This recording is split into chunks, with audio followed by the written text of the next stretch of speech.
In my last video, I talked very briefly about the 1946 nickel that was minted on the 1945 planchet. It's 35% silver. Very rare, but worth a lot of money. I'm going to talk a little bit more about that in this video.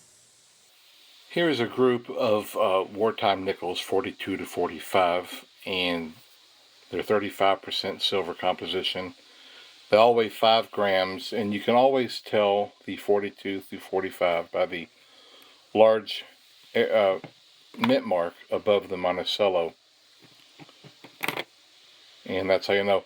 You know, if you get a 1942 and you wonder if it's silver, you just look for that, and if it's not there, you don't have the silver. Here we have some of the older nickels, you know, in the 50s, 40s, 30s. And this is what your regular ones look like. These are a composition of 75% copper, 35% nickel. They also weigh 5 grams. But in 1946, they went back to this composition.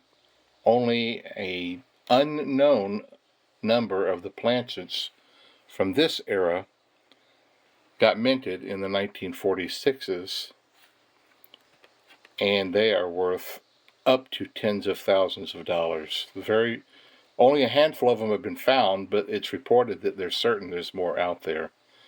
And so it could be floating around in change, because lots of people don't pay as much attention to the nickels as they do other coins. And it's interesting, because if you look at this 1946, it's darker. That's one of the keys you look for in the 1946. Well, just for instance, the silver nickels are darker and duller. That's just with the 35% composition of the silver.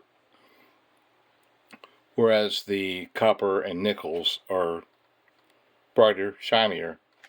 And so if you get a 1946 that's duller and darker, look like, okay, maybe you have something. My 1946 here is darker than the rest of them, and you think, whoa, maybe. But then when you compare it over here, it's not really that much darker. Chances are mighty slim that that's one.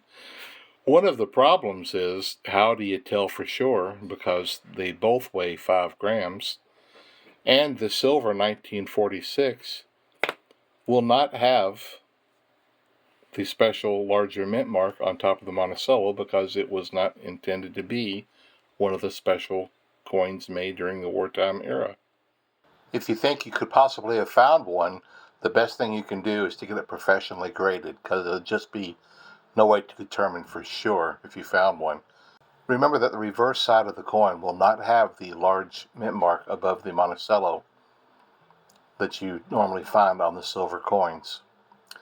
Also remember that it is going to be darker than your regular 1946 with the copper and nickel composition.